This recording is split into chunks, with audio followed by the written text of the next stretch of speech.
non kay Pulaar na wiya wadi watti jomum wadi koko wawno ko holdum ko holton ko holnon ko holben mbimi jam miyara Pulaar na wiya nyamonodi wiitaage bismillah kono bandirabe en jehi kolol sappo didi biwol 12e édition anniversaire Hiirde Haalpulaar en mbimi aadi pibaado jeedidi e jere lewru décembre ujunaji de no gasanayi ko holton ko ton to nokku gannion ko holton ton to nokku fina tawawo ko holton ton to nokku fibibe fellidbe fasirabe fellidbe be ton woni cuudi men Sinthiou Bamambe e banaji e catini mum kambe mbiyamo doli si hikka ko minen jonta de tawno hakkuna men e RTS Matam odo fans club jiya koy gadidi minen min jiya koy adibe jaggoronde RTS Matam ko dum saabi hikka min bi odo aadi ko minen tan jubbin dum bi bandirabe mar 12e édition anniversaire Hiirde Haalpulaar en to commune Sinthiou Bamambe banaji mbimi odo aadi hakkunde RTS Matam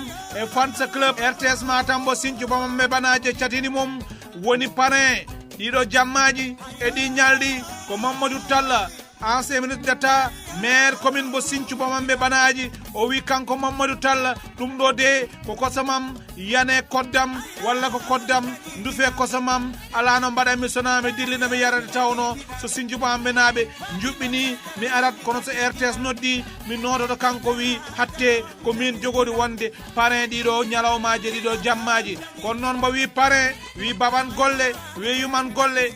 golle ɗe way sata agne lolluɗo guedde agne on eɗen gandi kanko jogi uda immobilier toon to leydi France woni o jeeyago Sinthiou Bamambe kono ko yetteɗugal docteur Amadou Bassoum responsable politique ɗon ɗo Sinthiou Bamambe Bokari Sandiaye ingénieur et responsable politique ɗon ɗo banaji wonde Amadou Samba Kaydou Diallo responsable politique ɗon ɗo Sinthiou Bamambe Djibi Agne professeur toon to duɗal jaaɓe hattirdengal Cheikh Anta Diop responsable politique ɗon ɗo Sinthiou Bamambe Ibrahima Kane opérateur économique responsable politique ɗon ɗo Sinthiou Bamambe kono ko yetteɗugal Ousmane Adama Dia professeur responsable politique ɗon ɗo Sinthiou Bamambe Sidi Talla responsable politique ɗon ɗo Sinthiou Bamambe Saydou Samba Boubou Sow opérateur économique ɗon ɗo Sinthiou Bamambe Hammadi Haymoudou Ndiaye président ADESBA catal Sinthiou Bamambe banaji kono ko yetteɗugal Demba Agne président ADESBA section toon to leydi France mbimi bandiraɓe jaggonatiɗo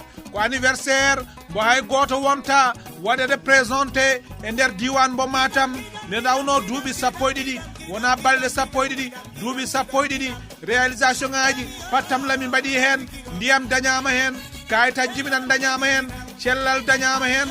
jangdir tongtama hen mbimi ko ɗum woni jencudi kewdi heɓede e anniversaire Hiirde Haalpulaar en mbimi oɗo aadi noon ma watno aada yaari jewte kono ma wat ko yowti ko e welnere mayram cukkel mbayi eɗen gandi ko ɗon ɗo Sinthiou Bamambe o wi o jamma ko jammam kural gonga to banggue rap kum sublow pakko benno boy ɓe mbiminen ko minen goni jaatikeɓe nalankoɓe wonde Omzo Dara Mamma Sar Kodde Pulaar Samba Seck Samba Diallel ɓe ko aadiyankoɓe yande MC Modi ko aadiyanke Kumba Sana Mbaye ko aadiyanke ko noonne kaydi nenne bolol gay wi min RTS so noddi ko jammam so RTS sindini kam mi arat so RTS sinnani mi arat nde tawno ko hen tigui jeeyami mbimi bandiraɓe aɗa andi ko heddi ko paren kebloɗen ñantoɗen ha jooɗen mbimi nde tawno bandiraɓe gari o ma feñtonde kono bandiraɓe yontaɓe ma dillude cengɗe nayɗe kala ma ɓoogo holto tinto toon to commune Sinthiou Bamambe banaji aadi o jeeɗiɗi jere lewru décembre 2024 mbimi jagge ha tiiɗo oɗo aadi ko laawol sappo e ɗiɗi ɓewol 2e édition anniversaire Hiirde Haalpulaar en mbimi bandiraɓe mbuyani ko Sinthiou Bamambe ko so a yiday hu